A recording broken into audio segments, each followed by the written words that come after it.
If you give me 45 seconds, I can show you how this water bottle generated me over $100,000 a month. Yeah, right. Who said that? The hardest thing that anybody has to ever do in their lives is begin or start something new. Being a newbie at something is definitely one of the hardest things to ever get through because it's new.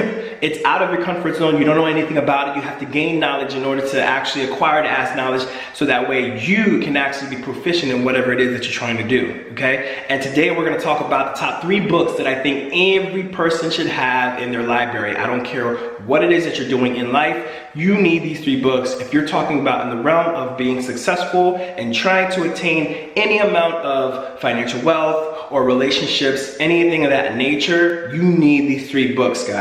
Stay tuned. Cue!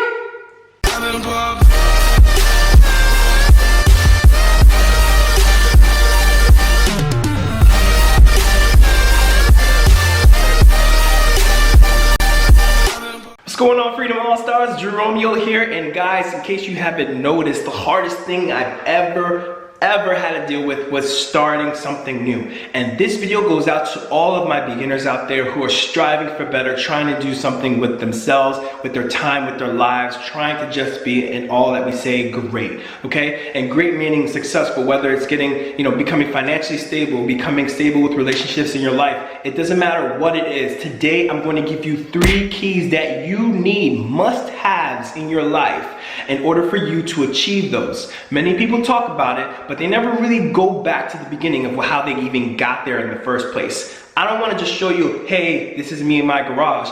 Here in my garage. I want to actually show you how those people actually came to that point. And guys, the first book I want to talk about right now is going to be How to Win Friends and Influence People. I can't explain to you enough how important this book is to have in your life. I put this book first on purpose out of the 3 because it is dealing with the people that we deal with on a daily basis. If you're living, if you're breathing, if you're out there in the real world, if you're working, doing any of that, you're coming into contact with human beings right now. I right now am sharing and I'm having a relationship with you just virtually right now, but it's interaction between us two, right? So therefore you need to learn how to optimize that interaction with human beings. And so in this book right here, How to Win Friends and Influence People has been pivotal in my life. It is one of those cornerstones that I keep in my library all the time, and I revisit that book very often, okay, because it is, if you get the unabridged version, which is what I recommend, all the information is in there, all the stories are in there, all the excerpts are in there, because it really helps to bring that book to life. It essentially teaches you how the minute things that people forget day to day, saying someone's name in a conversation, or saying please and thank you. I know it seems minuscule, but it really speaks volumes when you're actually in a position where you're trying to influence somebody and trying to build a network, build a connection, build a relationship. Saying someone's name, people love to hear about themselves. So saying someone's name actually, it releases oxytocin in their brain. It makes them happy if you ask them about themselves. If someone likes dolphins, or let's say I like cars, right? And we're having a conversation, I will be more inclined to remember you if you say, hey, my favorite car is Lamborghini. What are yours? Just bought this new Lamborghini here. And now you're putting the ball in my court, and if you know this information, knowing that I like cars, I'm going to be more inclined to remember, like, yo, this guy shares the same interests as me. I'm going to be remembering him for a very long time. Most likely, that's how it really plays out. And a lot of the connections you make on commonalities, common denominators that you have. I love cars. I also love to travel. I love meeting new people. And these are the things that you will learn in this book. It is so important because if you don't get this book down, you can forget about the rest. Okay? The rest are going to be secondary to everything that this book has to offer.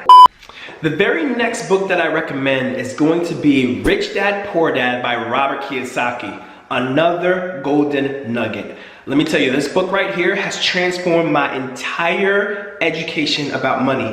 Going to school is great for whatever you're trying to do in life. If you have a traditional career goal and you're happy to be in the workforce and to just kind of deal with the 40-40 plan, which we'll be talking more about soon. The 40-40 plan, where you're going to be working for 40 years and all that, and you're happy with it. That's great. But Robert Kiyosaki gets you to stand back and look at the world for what it is, the world of money for what it is. He talks about two fathers in which he has his actual father who went down the traditional route and was a teacher or professor, had his PhD, and did very well for himself. But he also talked about his rich dad. It was his friend's dad, who he called his rich dad, who had a different outlook on money. He was a businessman. He handled money differently. He looked at money differently. He looked at debt differently. He spoke about how debt was actually a good thing, but only if you know how to use it. And it really was such a it was a milestone for me when I read this book, because I did not know these things, and it's so elementary, it's so basic, it's so fundamental, and I just like the language he used because it was easy to understand. It wasn't like reading, the encyclopedia or Britannica's encyclopedia. It wasn't hard. It wasn't Grey's Anatomy. It was literally step by step how he explained in stories, which I love, by the way, because stories is how I learn the best, and how many of us receive information the best, by telling it in stories. And so with these stories that he puts in this book, it really helps to bring the picture to life. I really think you will enjoy it. If you guys are not a reader and you're just like me sometimes when I'm on the go all the time, have it in an audio version. You can go on Amazon, you can go on audible.com. I'll have links for you down in the description where you guys can just click, check it out. You can listen to a sample of the book before you even enroll or purchase it, but I highly recommend. I love the audio and I love the book itself. I have both. But I really recommend that you guys get one or the other, whichever type of person you are. If you're on the go, get an audio. If not, you like to read and hold something in your hands, like a Kindle or something like that, or an actual book, have the, buy it on Amazon. It comes, Amazon Prime, and you can get it for real cheap. You can get it under 10 bucks. You can get it for 10 bucks. And trust me, you won't regret that purchase at all whatsoever. Robert Kiyosaki, big ups on that one, buddy. Okay, so we got relationships with people to people down. We've got fundamental learning about money and understanding how it works and how we should think about it depending on which route you want to take, business or traditional. He explains both, which is wonderful with Robert Kiyosaki. And now the third and final book that I want to mention to you is Think and Grow Rich by Napoleon Hill. This book, let me tell you again, once you have the first two books, I'm giving to you in order so that way you guys don't say, which one should I read first, or which one should I, go get right now. If you had to get one right now, it's going to be How to Win Friends and Influence People. That's number one. But the Think and Grow Rich, that book right there should definitely be one of your top three, okay? You get that as your third book because that book now dives deep using knowledge you have about money now and how to attain certain things, how you have to be obsessed with the idea of success, how you have to really make it the forefront of your mind to be all about achieving that thing that you want, whether it's starting a business and being successful at it, how just saying, hey, I want to be successful in 2018, that is not a goal. That is literally a dream. The minute you put a time constraint on it, then it becomes a goal. Attainable. It's time sensitive now. Now you can say, okay, I want to start a business and I want to, start it by Thanksgiving, in 2018. Now you're getting a little closer. Now when we get to that point, now you want to ask yourself, okay, how much is successful to you? Like, you want to make $100 a day? You want to make $100 in a month? You want to make $1,000 in a day, or $1,000 in a month, or $10,000? You have to now put an amount to it. Now when you say, okay, now when I want to start my business, I'll say, let me make $1,000 in a month. Just extra money side away from my day-to-day normal job and see if that happens. I hit that. Now you know what my next goal is? 10K. Hitting 10K a month is going to be my goal. Now I have something that is measurable. I started with $1,000 a month, I hit that, and now I'm saying, okay, now let me hit 10 times that. Let me see if I can get $10,000 a month, and let me hit that so that way I can tell myself, look, I've checked this goal off my list.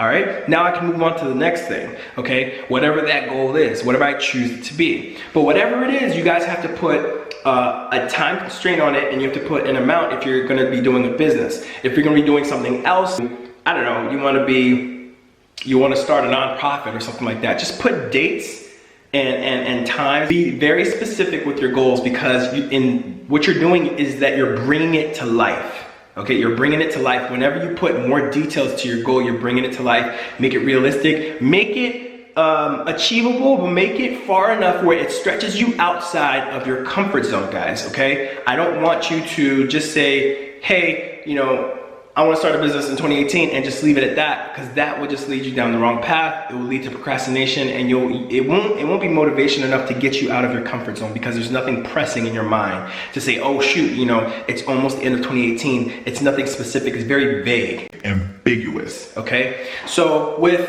Think and Grow Rich, he focuses on these principles of money, how it works. He also uses stories as well. People who started off as apprentices and became worked with their masters for free, and in turn they learned skills that they wouldn't have learned otherwise if they tried to get a job the traditional route. So they learned with their masters as apprentices. They ate dirt for weeks, years, months, because they just started from the bottom, and now they were at the top. They were at a point. He talks about the story of Charles Schwab, which I feel like really resonated with me, because, you know, we know now Charles Schwab as, you know, the major banks, and they're in the stock market, and they're trading, and they're big botch companies. But now, you know, hearing his story just let me know, like, yo, he started just like you and me. You and me were Charles Schwab, and we are Charles Schwab. So now we can become our own Charles Schwab. Write your story, state your story, you know, and put a time and date to it. Be specific. The more specific you are, the higher the likelihood of you actually achieving that goal, okay? But don't let your dreams be dreams.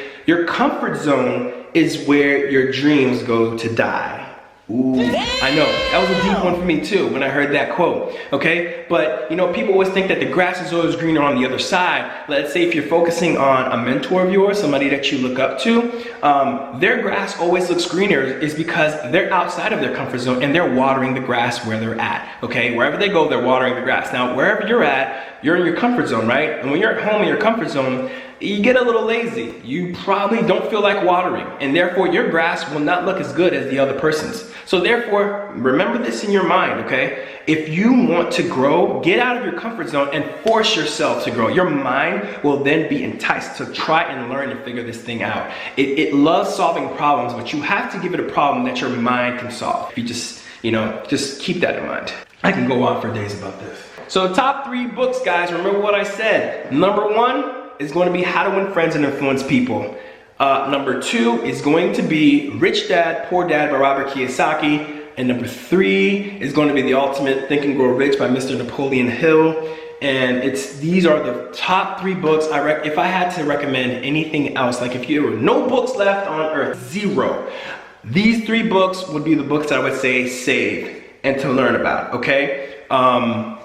Because the amount of knowledge that you're going to gain in order for you to actually achieve, turn your dreams into goals, these books will help you to do that. I hope you learned something today. If you want to message me directly, you can. You can find me on Instagram. You can find me on Snapchat. I love speaking with all my subscribers, guys. Enjoy the rest of your day. Hope you have a great one.